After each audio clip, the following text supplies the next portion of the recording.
Et salut tout le monde, j'espère que vous allez bien. Une petite vidéo ce soir pour vous présenter un objet que je recherchais depuis vraiment pas mal d'années. Suite à une vidéo que j'avais vue sur internet il y a quelque temps. Un monsieur, Florent, de Petit Secret de la Playhistoire, qui présentait des objets insolites, et des objets existants avant les premières consoles de Nintendo, donc avant la Nintendo, enfin avant la NES, la Famicom et tout ça.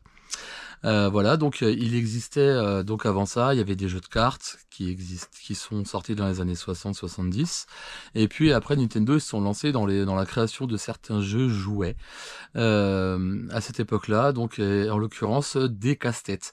Donc là en l'occurrence ce soir ce que je vais vous présenter ce sont les trois objets qui pour moi sont des objets emblématiques de Nintendo avant la sortie donc des consoles de jeux vidéo en elles-mêmes. À savoir que le premier, donc moi je me suis empressé de trouver il y a déjà un petit moment, il s'appelle donc le Dice Challenge. Donc voilà, ça se présente comme ça. C'est un petit dé, tout simplement. Donc vous voyez, j'ai encore la boîte, j'ai la notice. Voilà, je vais vous la présenter. Et donc il y a le fameux petit dé. Sur cette notice, vous pourrez voir donc l'année de production de ce fameux petit casse-tête. Donc on voit bien en 1970, voilà. Et donc ça se composait de petits éléments comme ça, de couleurs, et il fallait arriver à représenter certaines formes, comme vous le voyez sur l'image ci-dessous. Donc on pouvait tout simplement retirer les petites formes et arriver à les refaire. Mais c'était pas si simple que ça, puisque étant de différentes longueurs, il y en avait des plus grands, des plus petits. À l'intérieur, ils se croisent en fait. Et tout simplement, pour refaire les combinaisons comme il était décrit donc sur le mode d'emploi, fallait arriver à trouver les bonnes longueurs de barres, voilà, pour pouvoir les remettre et arriver à faire la bonne combinaison. Donc ça, c'est le premier donc qui est sorti en 1970, qui s'appelait le Dice Challenge. C'est pas facile à dire. Ensuite, dans les années, donc celui-ci il est de 1980. Alors pour le coup, il est encore scellé. Moi, j'ai réussi à l'avoir dans la boîte encore scellé, donc celui-ci je l'ai pas ouvert. J'en ai un autre avec lequel j'ai déjà joué. Alors celui-ci, il est un peu plus tiré du Rummikub. Vous voyez, il y a des colonnes de billes. Alors je sais pas si on le verra bien comme ça. Il y a des colonnes de billes de toutes les couleurs, et donc il fallait tout simplement tourner donc celui-ci s'appelle le 10 billion, pardon. Il fallait tout simplement tourner chaque étage pour arriver à remettre chaque bille à sa place avec chaque couleur alignée, tout simplement. Donc voilà, ça c'est le deuxième petit casse-tête de chez Nintendo, celui-ci date donc de 1980, comme vous pouvez le voir. Et donc le troisième, je viens de le recevoir aujourd'hui, il est extrêmement dur à trouver. Il existe en trois coloris, il existe en rouge, en vert et en violet. En l'occurrence, la couleur violette, me demandez pas pourquoi, je pense que c'est parce que elle a été moins fabriquée que les autres et la plus rare à trouver.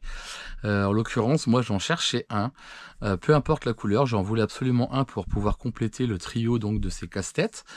Et du coup, je l'ai cherché assez longtemps, j'en ai croisé de temps en temps à des prix vraiment extravagants, on pourrait dire ça comme ça, puisque ça dépasse plusieurs centaines d'euros, voire des fois atteindre le millier d'euros pour cet objet. Et un jour, il n'y a pas si longtemps que ça, il est apparu donc sur eBay, et puis il était suivi que par 5 personnes, puisqu'il faut connaître l'existence de cet objet. Et donc ces 5 personnes-là l'ont suivi, mais très peu de personnes ont enchéri, voire personne si ce n'est moi. Donc sur cet objet, je l'ai touché, donc je vais pas vous le cacher, je l'ai touché pour 288 €, hors frais de port, hors frais d'importation et hors frais d'assurance. Tout frais compris, cet objet m'est revenu à 450 €. Faut savoir que c'est vraiment pas cher, puisque comme le présente Florent donc dans sa vidéo du Nintendo Crossover, puisqu'il s'appelle le Crossover, en 2016, le violet s'est vendu pour la modique somme de 2300 $. Donc là, moi, je l'ai touché vraiment à un prix dérisoire par rapport à ce que c'était, et en plus de ça, il est complet. Faut savoir qu'à l'époque, quand il est sorti, il se vendait au Japon pour le prix de 1000 yens. Donc c'était vraiment dérisoire, ça représentait une bonne dizaine d'euros à peine.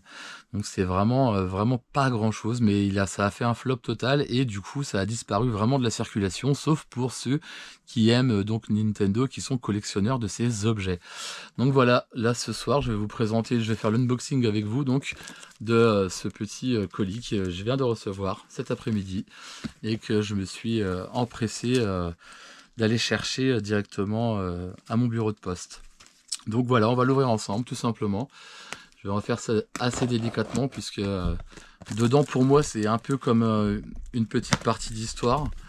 Et je suis vraiment très content de le rentrer. Il va avoir sa petite boîte de protection. Je vais lui mettre une petite, je vais le mettre sous vitrine, une vitrine lumineuse avec un plateau tournant, je pense, puisque clairement pour moi c'était, comme l'indique un peu le nom de cette vidéo, donc mon Graal tout simplement.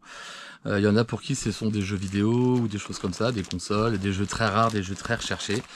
Et là en l'occurrence, eh ben, moi c'était ça, puisque j'aime beaucoup les casse-têtes depuis pas mal d'années. J'en ai déjà essayé des dizaines et des dizaines différents.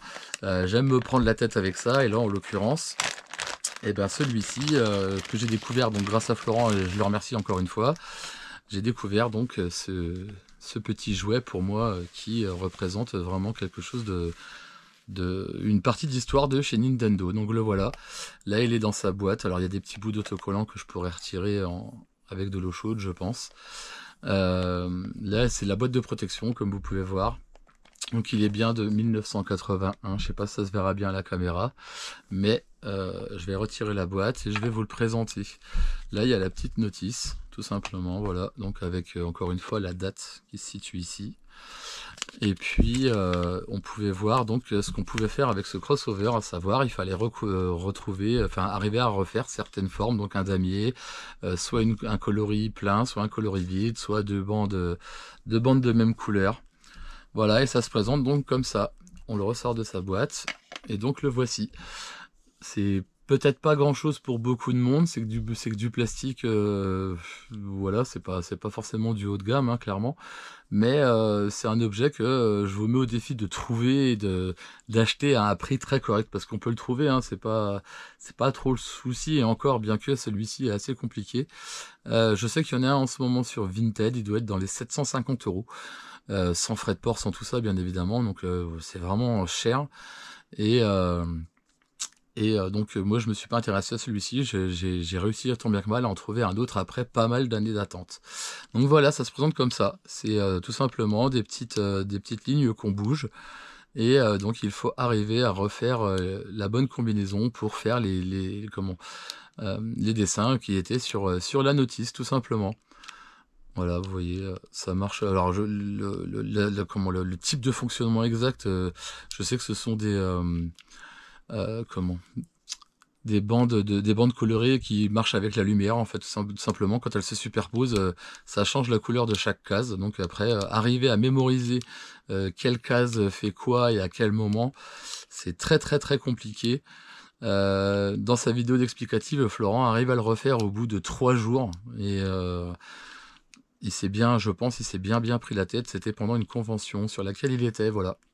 Donc une petite partie d'histoire pour moi qui s'achève entre guillemets, puisque ça y est, j'ai réussi à compléter le trio infernal, j'appelle ça. Donc c'est le trio des 3 casse-têtes de chez Nintendo, donc qui sont sortis avant les années de la Nintendo, enfin de la NES et de la Famicom en l'occurrence. Voilà. Mais écoutez, voilà pour cette petite unboxing, cette petite présentation. J'espère que ça vous aura plu. Ça me tenait à cœur de vous le partager parce que c'est vraiment un objet que j'ai cherché vraiment longtemps. Et voilà, donc écoutez, je vous remercie beaucoup d'avoir suivi cette vidéo. J'espère que ça vous aura plu. Et puis je vous dis à bientôt donc pour sûrement une vidéo vide-grenier ou une convention sur laquelle je risque d'aller incessamment sous peu. Je vous souhaite une bonne soirée à tous et je vous dis à bientôt.